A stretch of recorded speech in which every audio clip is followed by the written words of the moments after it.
आज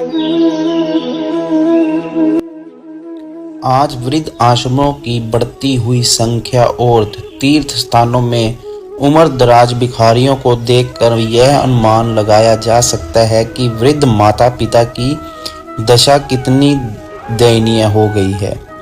कितनी लज्जा की बात है कि जिन माता पिता ने अपनी संतान के लिए अनेक प्रकार के कष्ट सहते हुए उन्हें पढ़ाया, सभी सुविधाएं उपलब्ध करवाई, स्वयं दुख सहते हुए संतान को आगे बढ़ने के लिए हर संभव प्रयत्न किए, वही संतान जीवन के अंतिम समय में उनको छोड़कर दूर रह रही है। युवा यह नहीं जानते कि एक दिन वह भी असहाय वृद्ध होंगे, तब वह भी क्या अपनी संतान से इसी व्यवहार की चाह रखेंगे जैसा कि आज वह स्वयं अपने माता पिता के साथ कर रहे हैं। आज अधिकांश परिवारों में वृद्ध माता पिता के जीवित रहने पर उनकी सेवा और चिकित्सा तो दूर, उनके साथ अपेक्षापूर्ण पीड़ादायक व्यवहार किया जाता है। इतना ही नहीं, उनकी मृत्यु की प्रतीक्षा की जाती है। यह अपेक्षापूर्ण एवं निष्ठुर व्यवहार सर्वथा अनुचित है। माता पिता की सेवा संतान का परम कर्तव्य है। मातृ देवो भव, पितृ देवो भव, आचार्य देवो भव, अर्थात माता पिता और आचार्य को देव मानो।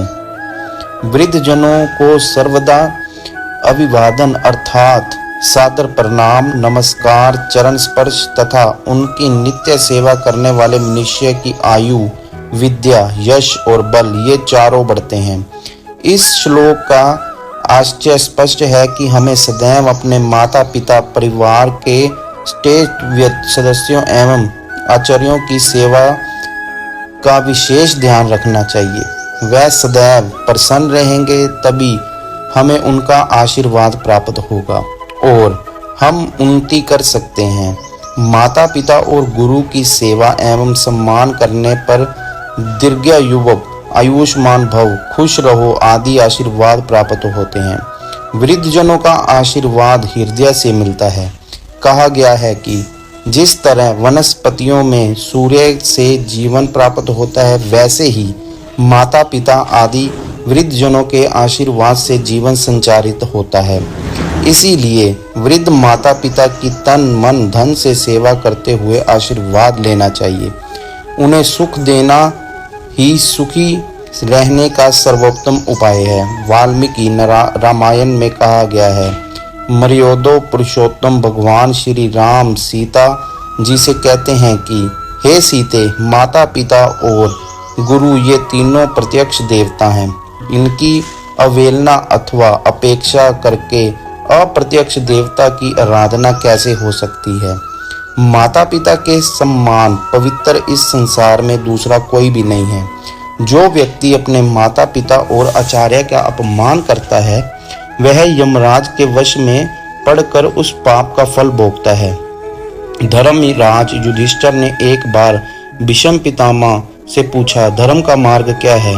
भीष्म पितामह ने कहा, समस्त धर्मों से उत्तम फल देने वाली माता पिता और गुरु की भक्ति है। मैं सब प्रकार की पूजा से इनकी सेवा को बड़ा मानता हूँ। माता पिता और गुरु मनुष्य के द्वारा सर्वदा पूजनीय होते हैं। जिसके द्वारा इन तीनों का असमुचित आदर नहीं किया जाता, उसकी समस्त क्रियाएं असफल ही होती हैं। पद्म पुराण में कहा गया है कि पिता धर्म है, पिता स्वर्ग है और पिता ही सबसे श्रेष्ठ तपस्या है। पिता के प्रसन्न हो जाने पर समस्त पूर्ण देवता प्रसन्न हो जाते हैं। जिसकी सेवा और सद्गुणों से माता पिता संतुष्ट रहते हैं, उस संतान को प्रतिदिन गंगा स्नान का फल मिलता है।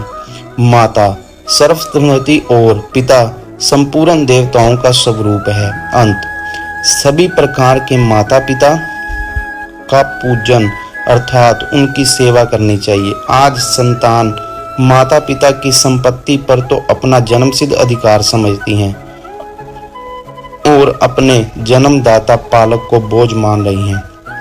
यह सोच अत्यंत ही दुर्भाग्यपूर्ण है। जिन माता पिता ने अपने जीवन में पुत्र पुत्रियों का पालन पोषण, शिक्षा, विवाह आदि किया, तन मन धन से उनको आगे बढ़ने का अवसर दिया, वह अब मिलकर भी अपने माता पिता की सेवा करने में मुंह मोड़ रहे हैं। इससे अधिक दुर्भाग्य और क्या हो सकता है।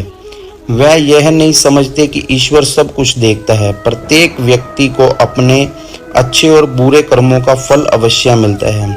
सभी धार्मिक ग्रंथों का सार यही है कि वृद्ध माता पिता को प्रत्यक्ष देवता मानकर सभी प्रकार से उनकी सेवा करो और जीवन में सुखी रहने का आशीर्वाद प्राप्त करो।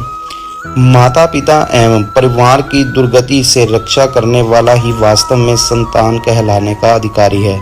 अंत, वृद्ध माता पिता की इच्छा का सम्मान करें। अपनी व्यस्त दिनचर्या में भी उनके साथ बातचीत करें।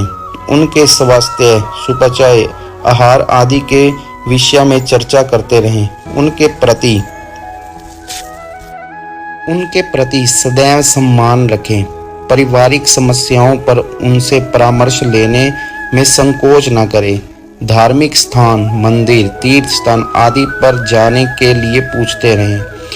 कभी उनको अकेला न छोड़ो। उनकी आवश्यकताओं का पूरा ध्यान रखें। कहने का तात्पर्य यह है कि हर प्रकार से माता पिता की सेवा का ध्यान रखें और उनको संपन्न रखने का प्रयास करें। दोस्तों, अगर आपको हमारी यह वीडियो अच्छी लगी और हमारा यह विचार अच्छा लगा हो तो हमारे चैनल को जरूर सब्सक्राइब करें ताकि ऐसे अच्छी विचारों वाली वीडियोस आपके पास समय पर पहुंचती रहें। राधे राधे।